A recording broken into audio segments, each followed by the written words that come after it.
cool little thing. One of the main places that I fish is right over here, which used to be the Mississippi River during the Civil War. It's an old oxbow from it. You can see the Mississippi River right there today. Mississippi River today. A little lookout at this park, which I noticed this the other day. They got a caution thing going around it. Don't tell anybody I'm doing this, but I noticed this the other day. All that rain we've had. Whew. Eroded the crap out of it. But anyhow, that's Cold Creek. That's where I fish a lot. Actually, on the map, that's called the Chute. You see that one little cove right there? That's actually a creek, or the levee, or the dam spillway, whatever you want to call it. It's a creek that goes all the way out to the Mississippi River. Right there. Pretty neat. Everything is so flooded right now, it's ridiculous. That's why I'm here, because it's the only boat ramp that I know of that I can go and run a boat motor safely or legally. Actually, I don't think you're supposed to have a boat motor here, but that's why I got here early before anybody else got here.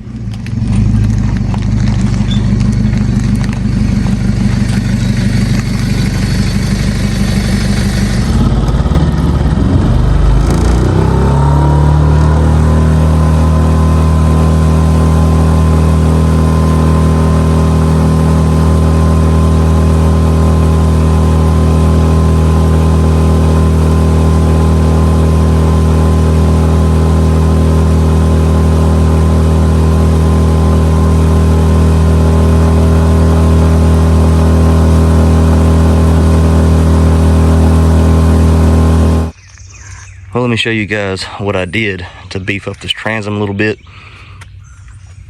First thing I did was put this piece of angle aluminum, 1/8 inch, and I notched it out, as you can see. So these little, I don't even know what they're called, the little flat parts of the motor that clamp. Before, like, they were right here on this curve, like they wasn't biting down far enough for my liking. I was just scared going down the road this thing's gonna fall off. So now with that lip, it has nowhere to go. I bolted it all the way through the transom. I was gonna bolt it to the top too, but I don't wanna put too many bolts in this transom. So I think that is more than enough to keep this motor from falling off when you're going down the road. As you see, this thing's got a lip right here. A real thin, just fiberglass lip, like 1/8 inch maybe. And that's what I was talking about in the previous video. Was I don't like the design of these transoms. Why don't the wood come all the way up flush with the top? I don't know, maybe it has something to do with the mold for these boats. I don't know, it just seems like a weird design to me. If it came all the way up, you wouldn't have so much of a problem. But anyhow, that's I mean, almost all motor transom clamps are about the same. So I don't know why this design is the way it is, because it needs more beef, you know, to grab a hold of good and not have to worry about coming down. Another way that I strengthen up the transom, get out of the sun here, is I got me a piece of aluminum. I think this is 100. There's some spare stuff I had left over. This is one solid piece. I cut out the width of the boat and I bolted it through, and this bolt is going to that piece of aluminum up here. I think everything is a lot better now. It seemed to do a lot better on the water just now. Stupid motor still ain't running good. It did better today, but I think my culprit is this garbage right here. I should have known. No, I did. I saw it. I was like, that's that cheap fuel line you get from Walmart. And another red flag I saw was that when I cleaned the carburetor the other day, you could see a bunch of green junk in it, and usually that's a sign of ethanol. Ethanol gas will gum up your carburetor. And these cheap fuel line hoses you get from Walmart has like an inner liner in it, and it'll deteriorate that inner liner, cause it to collapse. Now, the other day at the house, when I cranked this thing up after cleaning the carb, it was running fine, but I wasn't giving it a lot of gas either. You know, I was revving it up, but I wouldn't, you know, for an extended period of time. When I got here today, I had to pull this motor, I don't know, 30 times before it finally cranked up.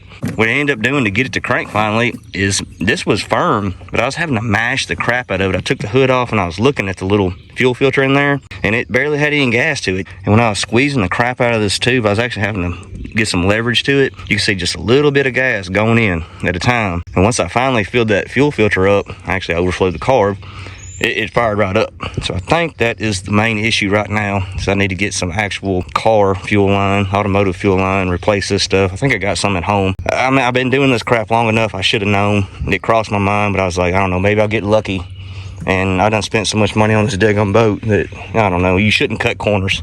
I shouldn't cut corners with having this YouTube channel. That way, maybe I can convince you guys to not cut corners. It's going to bite you in the butt like it always does to me. I'll replace the fuel lines, let it sit for a few days, bring it out, prime it up, and see if it cranks a lot better. If it does, I think that'll solve our issue, hopefully. Then there'll probably be another issue pop up. You know what they say boat stands for?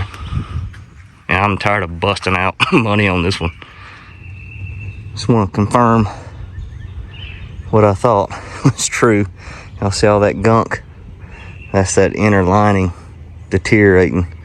Probably why that main jet was starting to plug up on the carb and why it's starving for fuel. So yeah, these are junk. If you can, don't get any from Walmart. Shoot, you can get better ones off Amazon. Just get the black fuel line.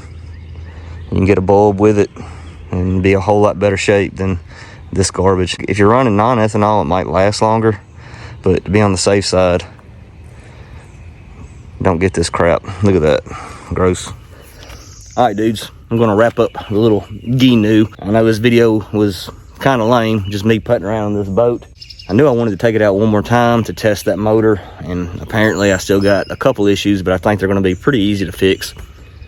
Also wanted to point out the stuff I did at that Transom. I think there was a couple comments on the last video of building this boat. People talking about, you know, not liking the Transom on these Ghenoes. So maybe, you know, give you guys some ideas of, you know, if you come across one of these boats, you got one of these boats, you're building it, you know, maybe something you could do. You could probably do it a lot better than I did. I just used the stuff I had laying around. What I did seems to really helped it out a lot. And I feel a lot better towing this thing around, not worried about the outboard falling off going down the highway. The motor didn't push the boat as fast as I thought. I was thinking it would go 10.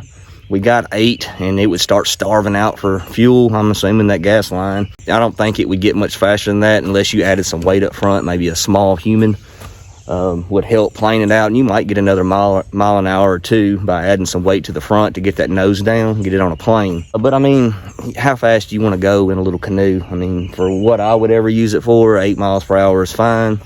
So I'm not dogging the little motor. It's also a 4-stroke. It's not going to pull as much RPM.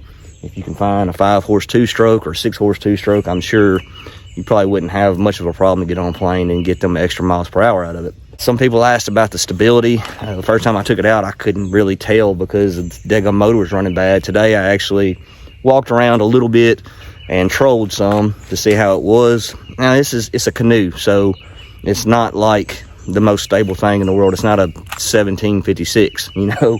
It's a glorified, beefed up canoe. So yeah, it's wobbly walking around. You gotta mind your P's and Q's. You're not gonna be doing aerobics in this thing. I will say, getting up to the front seat, you kind of got to back into it, sit down, then turn yourself around.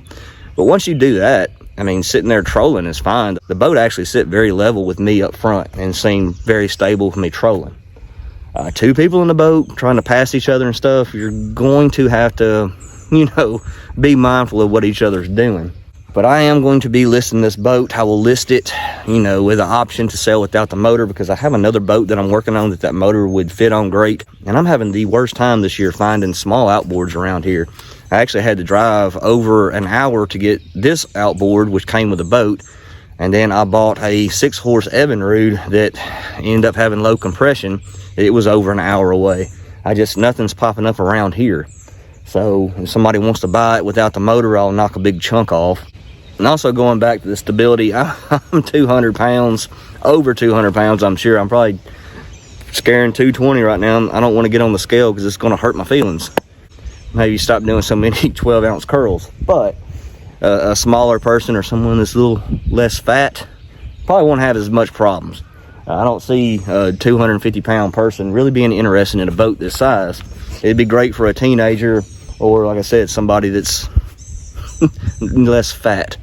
But if you're just wanting something to put around in, you know, do some fishing, probably by yourself, maybe with a kid. I mean, it's a good little boat. I'm sure the Gheenoe 15s are a lot more stable. This is a 13. It only measures 12.5 foot from transom to the tip. So it's a small boat. Like I said, it's a beefed up canoe. Cool looking boat. I'm glad that I messed with it. It was a pain in the butt, but I'm ready to get this thing on down the road, mainly to make room for other boats that I got working on, because this thing's sitting in the garage and I need to make room. Speaking of which, it should be here soon. I'm wrapping up 2 of the boats. It shouldn't take very much longer, so next week might be a stretch for a video, but it'll be within the next 2 weeks, and the other one could be the following week. So keep a lookout for that. And then I got another project right behind them to start working on. I'll go ahead and let you guys know the very next video will be a John boat build. So all you John boat purists, I'm not giving up on John boats yet. Like I said, that's going to be a wrap on the Gheenoe. Cool little build. I'm glad I did it. Hopefully it goes to a good home where somebody can get a lot of use out of it. I appreciate you guys watching. I'll see you on the next one.